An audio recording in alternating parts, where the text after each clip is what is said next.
Well, on to the big political story today. It's now virtually official. Vilas Paswan is all set to return to the NDA after leaving the alliance years earlier over the Gujarat riots.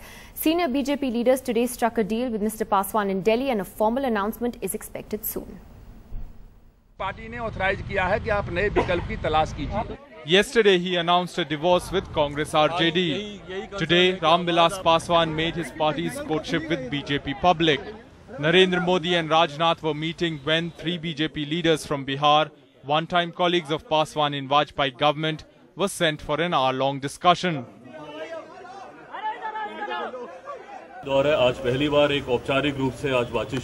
The trio briefed Modi-Rajnath duo after the meet. Soon BJP MP Shahnawaz Hussein's car came to pick Paswan's son Chirag. Another round of meeting followed. Broad contours of an alliance emerged. BJP may fight 33 seats, LJP 7. BJP will include pro-Dalit and minority elements in its campaign. Discussions on a joint campaign is on. Sources say Paswan wants a slow coming together to avoid dissent in his party, especially minority leaders.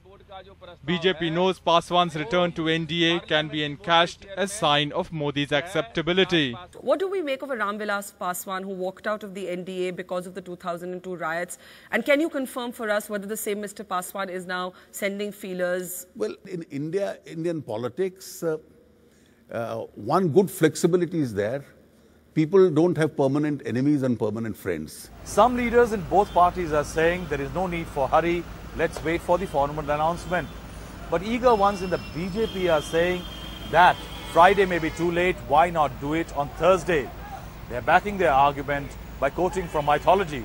Today is Shivratri, the day of marriage of Lord Shiva and Goddess Parvati. In Delhi, Rahul Srivastava for NDTV.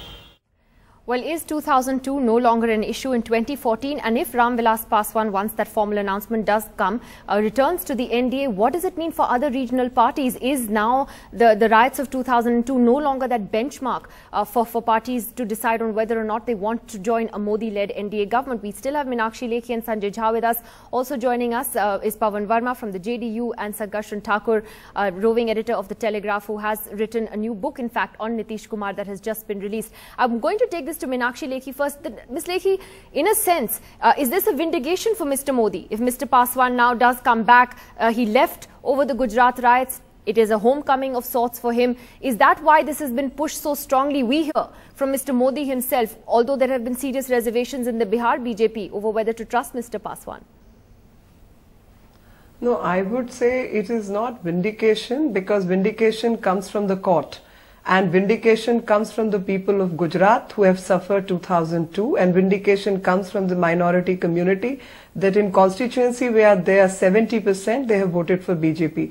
So it's Mr. Paswan is not there to vindicate, but yes, for Mr. Paswan, I can label it as course correction, as many would follow. For the simple reason, a malicious campaign has been doing rounds, which is bereft of the facts and the ground realities, and that malicious campaign needs to be dumped. And not just Mr. Modi, but BJP happens to be one of the most secular parties. If there is anybody who's most anti-secularism and most communal, that happens to be Congress, because most riots in this country have happened during the regime of the Congress party.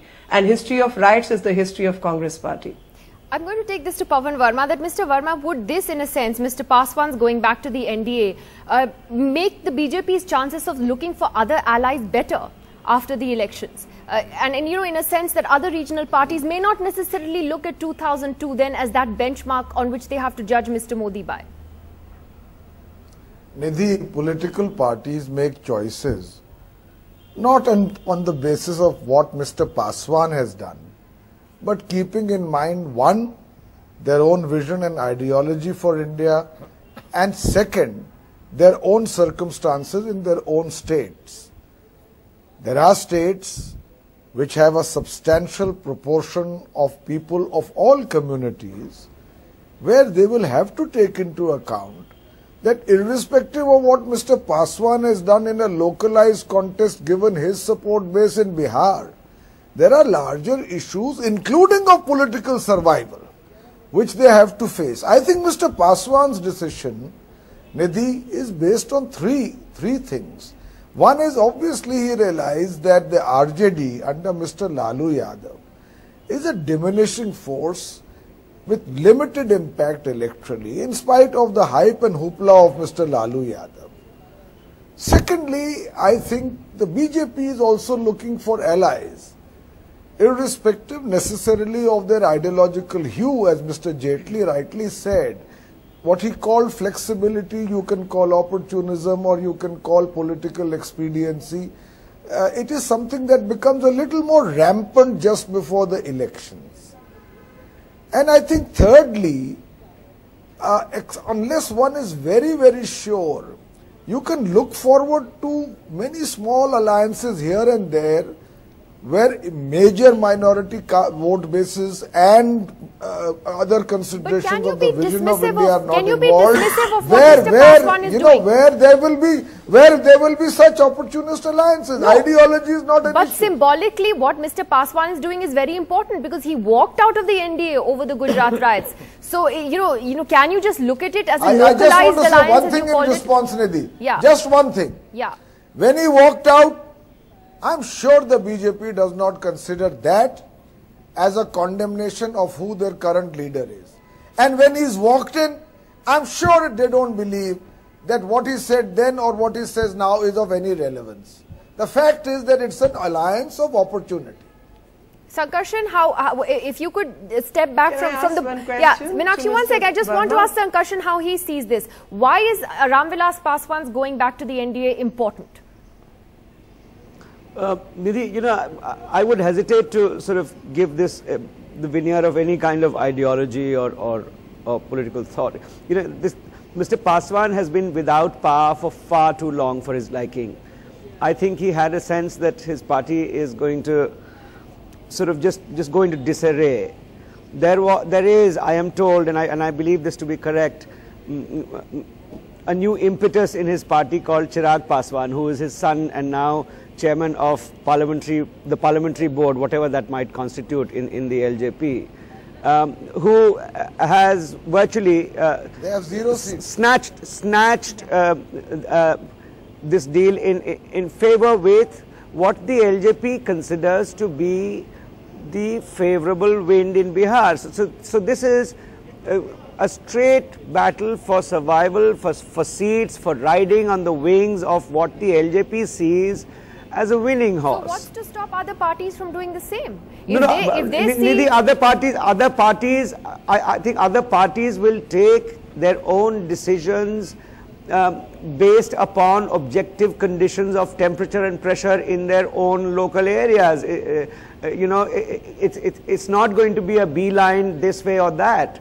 In Mr. Paswan's view, because he was getting short shrift from the RJD, because he probably he had lost hope of catching as many seats as he wanted to. Probably also because he sees the RJD as a phenomenon that's dipping and the BJP as a phenomenon that's on the rise.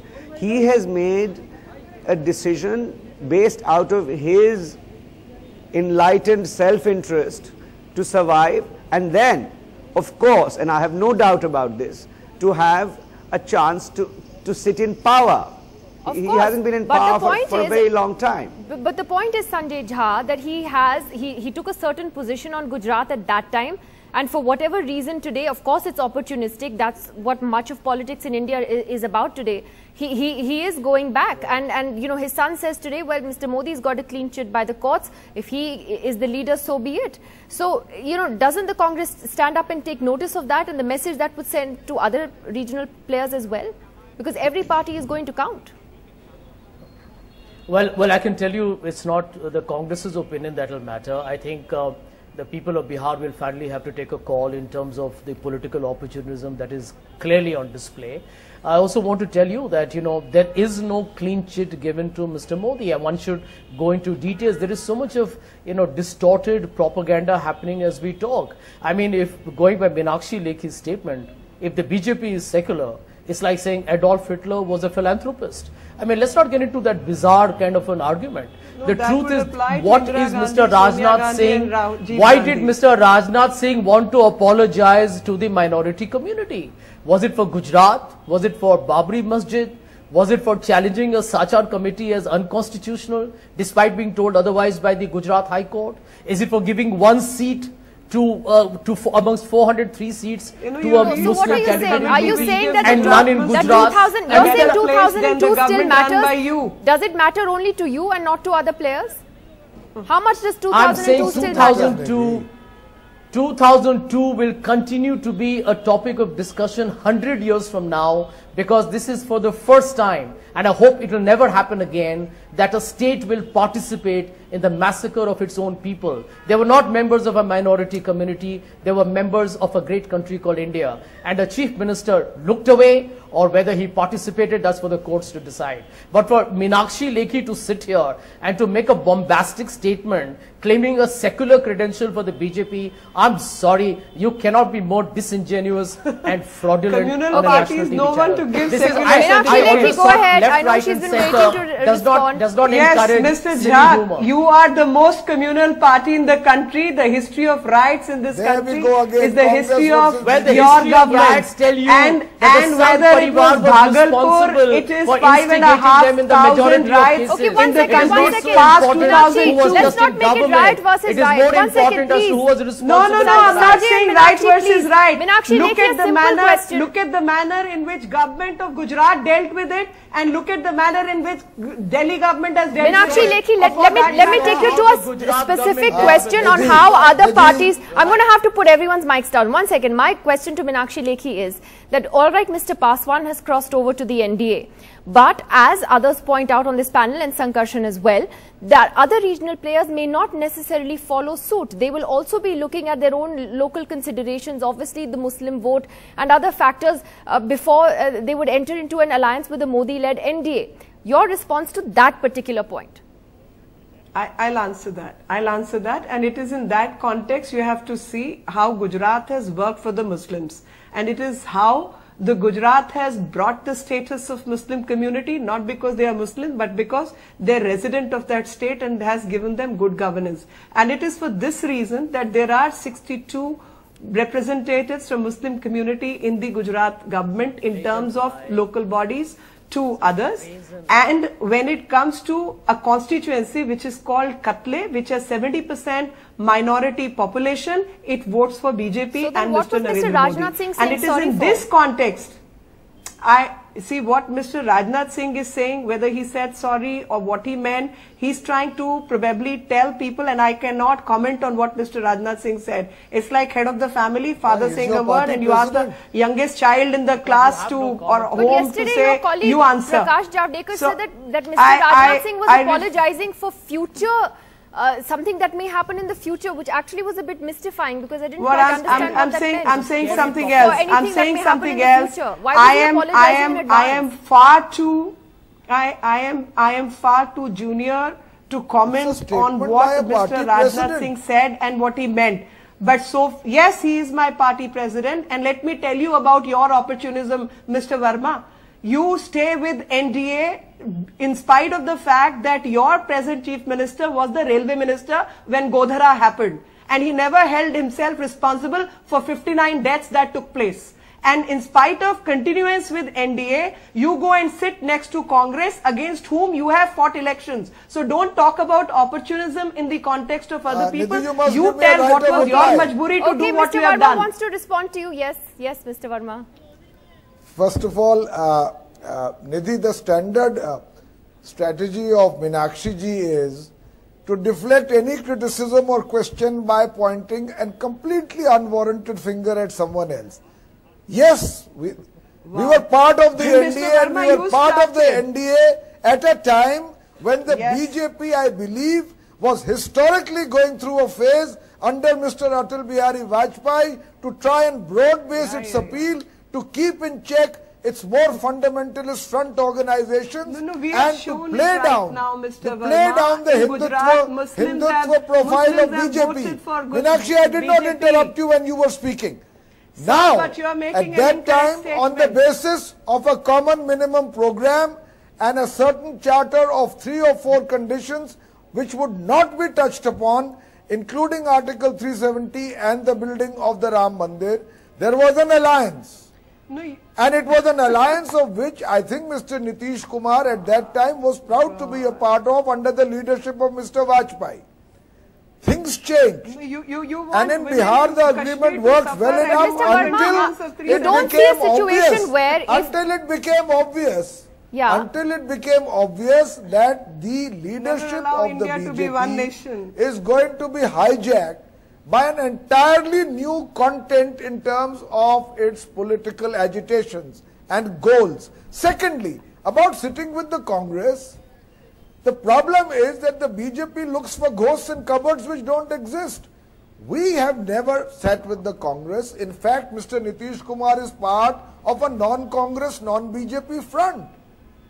So it doesn't mean that if we leave the BJP on grounds of principle, we align automatically with someone else. But so let's be clear on facts. Could you continue in governance without Congress support? You're behaving exactly like Aam Aadmi Party in Delhi. And you are supporting Congress. You are also shamil in Save the Congress episodes. Don't make this acrimonious. There is a Mr. No, sir, but I don't understand the logic. 115 MLAs in the assembly. There are 6 short of an absolute majority. The Congress, some left parties, some independents have supported it. Obviously, the BJP would not, because Mr. Nitish Kumar broke because they consider the BJP communal. So therefore, the government. But my point is, I'm going to bring Sankarshan back into this. Sankarshan, the point is, as we keep having this fight over who is secular and who is communal in this country, which is never ending. The point is, if tomorrow the BJP and the NDA was to get 200 plus seats, do you believe that the parties who are maybe sitting on the fence, who are wary of Mr. Modi today, but not entirely going out to criticize him, by name just yet, may just jump that fence if they see, it going towards the NDA? Nidhi, theoretically speaking, I don't see it as inconceivable. I do think that Mr. Paswan drifting back into the NDA, the BJP will be at least be able to utilize it as to neutralize its so-called untouchability. And should it get 200 plus seats, there is a certain political dynamic, and I see Paswan's the larger impact of Paswan going back to the NDA as probably an indication that people are now, just before the election or after it, will be more moved by motivations of power than of ideology, and you can choose to call it the acceptability of Mr. Modi. Mr. Jaitley called it the flexibility of Indian political parties. Use whatever word you will, but power has its own dynamic, and power, whichever way it goes, will swing fence sitters. All right, I'm going to leave it at that. Interesting days ahead politically. Mr. Paswan, as we said, that announcement about him coming back to the NDA is expected shortly. But will it make the BJP's chances to find other allies easier? I think the jury is still out on that one, clearly, as far as this panel is concerned. Thank you very much to all of you for joining us this evening. That's it on the show tonight. We'll see you again tomorrow.